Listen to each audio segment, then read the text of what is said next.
Hey guys, it's Sunny from Sunny Gamer, folks, and today I'm kind of doing an interesting video because I just found this bag that contains all my old stuff, and what I have here is something that has from my childhood, and that is my old PS2 from about a decade ago. So I believe I got this from like 2013, which is like when the PS4 was released, and I didn't have enough money for a PS4, so this is what I got. Me and my brother used to play this quite often on this thing, and it was all the time that we also got like a Wii and some tablets too, and we used to play the a lot of the basketball games, like NBA 2K or whatever. We played this game on PS2 quite a lot. It is a slim version, not the original. I think I had an original PS2. Is that I don't know where it is at the moment, but this is the one I found. And the disk drive still is intact. It still got the little laser thing right here. I'm not sure you can see that, but yeah, but there's the laser, and we got the spin here, and then it closes down. It is kind of scratched up and smudgy, but it is what it is, you know. It's from a while ago. We got the 2 memory card slots, controller slots, USB slots, jack, power reset, and a adjustable PlayStation logo, which I liked as a kid. Like, you could just like switch the logo from horizontal if you want to have a horizontal or vertical, which it's pretty cool. Back here we got power, AV connection. We also got an Ethernet cable, which I never knew what Ethernet was from back in the day, because like I thought it was like some kind of online transporting thing that you would connect this to like some kind of like other console, and like you play multiplayer with this thing, which I didn't know was back in the day, but now I do, and that's for like internet, which internet was kind of limited back in the day. But yeah, I don't think I have any games for this thing, but I can play some movies on this thing, since this is also a DVD player as well. And I think I have some controllers with this thing. I might get this first one. So I got controller number 1. It is a translucent blue, which I love this controller. It's pretty cool. And although it might look different than the others, because this one has gray wiring, and I don't know why it has the gray wiring and the weird plug from the other controllers I have, but now I realize that this is an original DualShock wireless controller from like the 1990s, and I didn't know they actually released this kind of color. Like, I know they have the original like gray one, but I've never really like noticed they had like a blue one, and I thought it was like only like a PS2 thing. And yeah, but if you didn't know, the PS1 controllers do work with PS2, and PS2 controllers work with PS1, so that's kind of cool. Analog sticks, still click buttons, D-pad, start and select, the analog button, which I hardly even use, and L1, R1, the L1, R1, R1, L, R2. It's kind of weird that they put R on the top portion right here, and they put the 1 and 2 buttons here, which that was before they even put later we labeled them as L1, L2, or R2 and R1, which is kind of weird, but it is what it is. Look at the back. Kind of gonna notice, but if I can get to focus on this thing, it has like a little circuit board that runs everything. You got the motors in it too. here in the great room, which this is what the port looks like from once again. And once again, hold on, I can get this to work. So this does work, like so. I'm only holding with one hand because like the other one is just for my phone to record shit. But yeah, that's what it is. So that's the controller number 1. Let me get controller number 2. Okay, so controller number 2. This one is slightly less better condition. Like the rubber on the analog sticks had worn off, and I like removed them, and now it look like this. But it does work. The buttons still work. Analog buttons, D-pad. I think some of the buttons, like, they kind of got a bit too mushy.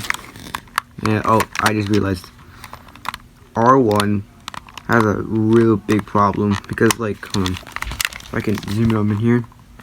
So look at it. L1's perfectly fine, whereas R1, it just got like pushed in all the way inwards, and it makes a little like crack right here, and it starts to like peek out of this little crack, and R1 just got trapped in it, and yeah, it just barely doesn't want to touch anymore. R2 still works, just R1, which I don't know how that happened really. Like I just found it like this. I don't remember how I even got this to get punished like that. And we got the port as well, which is black. And you can see that different ports. This is the PS1s. That's PS2s. This one has like a little rounded like bottom piece. This one's like more flat. So the connections are the same, so they could work in both consoles. That's number 2. Let me get number 3. I think it's like the last one because the other one I had did not work at all. I think it's like a wireless controller, but I don't have batteries for it. I don't even have the receiver either, but this is like a GameStop controller. It's funny, interesting because like the buttons are like weirdly placed. Like the analog sticks are fine. The buttons, they're really small. Like, hold on. I get the regular controller. See, look at the buttons are like the normal size. But this one, they're smaller, but they do click more better. That's the thing. D-pad, it's slightly better, but like this one, I mean, it barely clicks, but it has like the directional pads. Whereas this one's like all into one cross buttons. It's slightly better. Like R1, L1, and you might be thinking, oh, where is L2 and R2?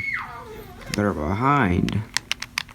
Which it makes it easier to actually somewhat play. Like if you're playing an FPS game or a racing game, you would have your like middle finger or your left middle finger or right middle finger, and you would just press in the triggers, and then it kind of works better because you get like more room too when you're playing. So the connection slightly different than the others because like it has like a little divot on the side here, and then it connects here. The click sounds a lot different, particularly here. So it clicks, and it sounds a bit louder. And yeah. Also, hold on. Let me get my controllers from next generation. Okay, so I have 2 PS4 controllers, and they look kind of almost had a complete change. So I have the original DualShock 4, and we got the V2 version. So this is the analog stick from PS2, PS1. This is PS4's, and this is V2's.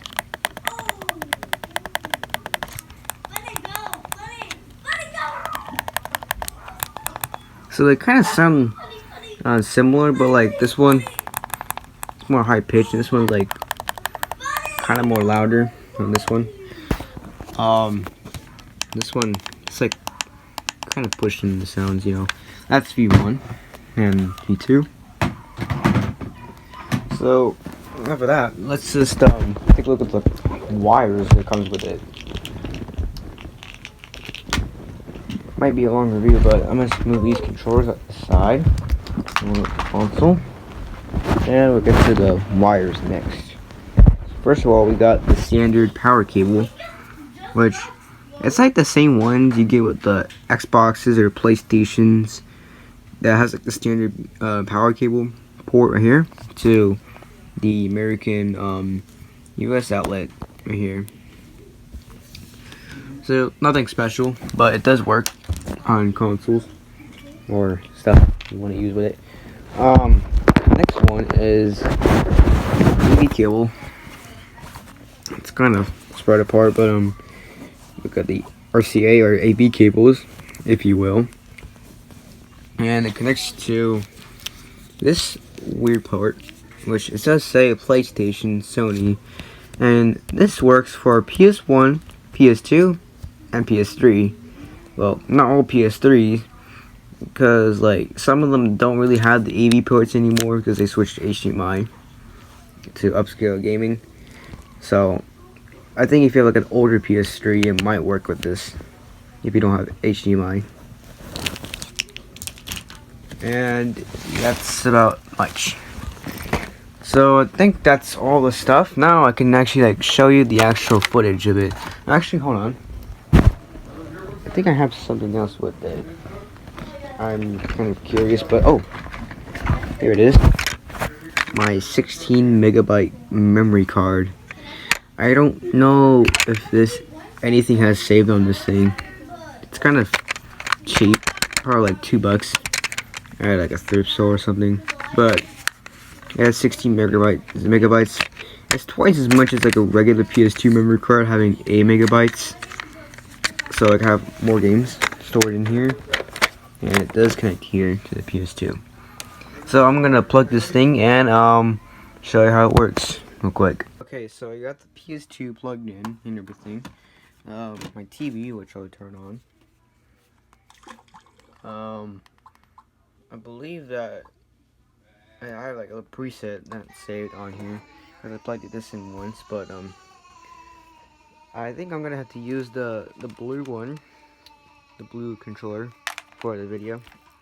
So I'm just gonna plug it in under port number 1, if I can get to it.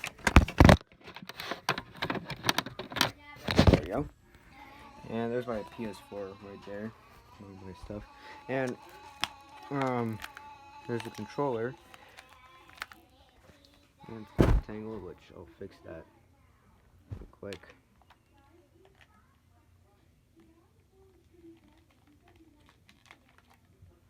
There we go. Now I'm gonna turn this on and see how it goes. So 3, 2, 1, go. Got green light.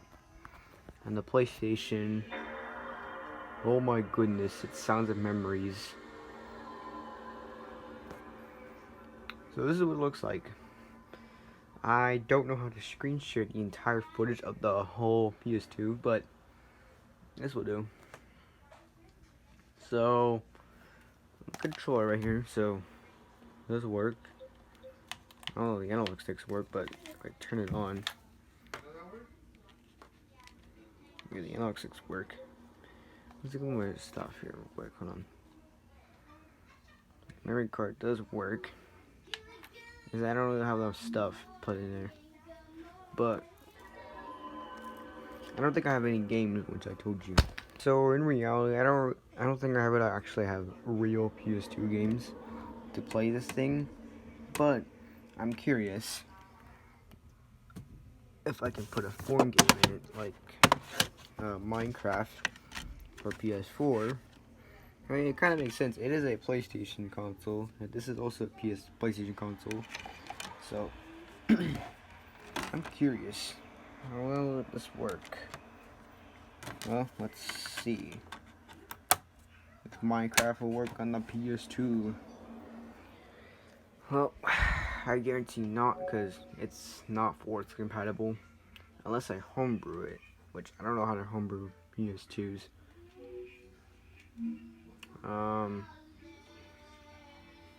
Actually, hold on, let me just. I think it's just it should reading disc in order to like work well. I don't know if it's spinning. Oh, there we go. Is that the PS4 is way behind the TV to work, and it's reading disc. I think I have some movies that I can try on this thing, but I'm not gonna play the full thing. It's reading disc, and it cannot be read. So, really, it's not forwards compatible at the moment, and yeah. I know this is a Red Dead Redemption 2 game, but it's in my PS4. And I don't think I have the case for it right now, but so really, like, I think yeah, there's something in it, but remember the memory card shows no data. I can put it back, and then it should show the memory card. Here we go. The controllers, which I'll try next. So that's number one. Number two, I'll plug it in. Let's see how it goes. So, and we got number two working. Let's see.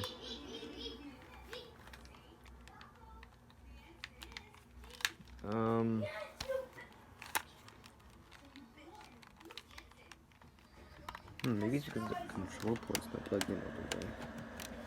Hold on.